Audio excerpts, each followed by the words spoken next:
l'eau ne devait pas être un service confié à un privé.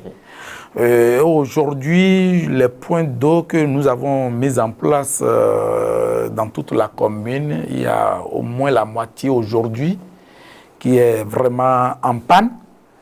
Et les fermiers, ceux qui collectent les sous, sont incapables de les réparer. Je prends par exemple les points d'eau de Ganvier 1 et Ganvier 2, les points d'eau de Sozunko.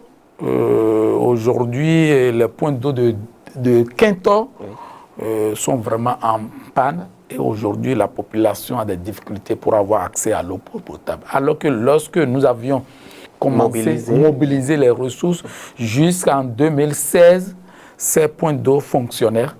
Et c'était une gestion participative où s'il y a des difficultés dans un point d'eau, les sous récoltés dans un autre point d'eau peuvent aider, servir, parce que c'est la mutualisation. Exactement. Mais aujourd'hui, c'est des difficultés et la population, malheureusement, retourne aux habitudes anciennes, c'est-à-dire aller chercher l'eau polluée pour consommer aujourd'hui. Moi, je fais partie de la commission des lois. Très bien. Et lorsque lorsque nous avons fait cette proposition de loi, la proposition est affectée à notre commission. Nous avons travaillé sur cette proposition parce qu'il faut le rappeler, dans cette commission, nous sommes à peu près 21 députés, mais les démocrates sont au nombre de 6. Donc, on n'a pas la majorité. Et lorsque cette proposition est arrivée, les collègues ont fait des amendements. Nous les avons proposés et qu'ils peuvent faire de cette proposition leur proposition. Très bien. OK? Et l'essentiel, c'est d'amnistier les Béninois qui sont en prison politiquement, en exil politiquement. Et que de voir si, par exemple, il y a des choses qui dérangent un peu dans cette proposition, ils peuvent l'améliorer. Mais c'est le rejet automatique au niveau de la commission des lois. Mais ce n'est pas fini. Oui. Normalement, lorsqu'on finit au niveau de la commission des lois, il faut l'envoyer, il faut envoyer la proposition en plénière.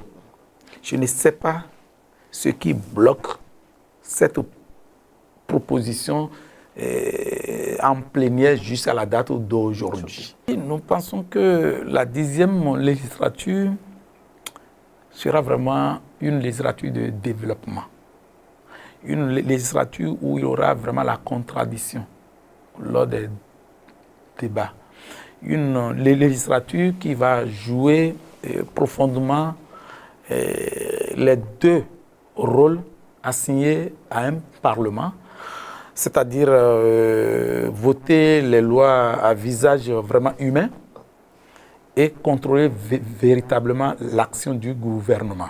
Ce n'est pas le cas aujourd'hui? Mais ce n'est pas le cas aujourd'hui. Quand vous prenez les lois votées à l'Assemblée pendant cette 9e législature, je dis bien 99% des lois votées sont des projets de loi, c'est-à-dire des idées venant du gouvernement. Je dis bien plus de 98%. Mais ce n'est pas possible. Ça veut dire quoi? Ça veut dire que le Parlement, les députés, alors que les députés ont la possibilité de faire des propositions, et ce n'est pas les propositions aujourd'hui qui en manquent. Sinon, mon groupe parlementaire a fait plusieurs propositions de loi, mais ces lois ne sont pas invitées, ne sont pas convoquées à la plénière. Donc, est-ce qu'on peut dire que ce Parlement joue réellement son rôle lorsque pratiquement toutes les lois votées lors de ce Parlement viennent du gouvernement?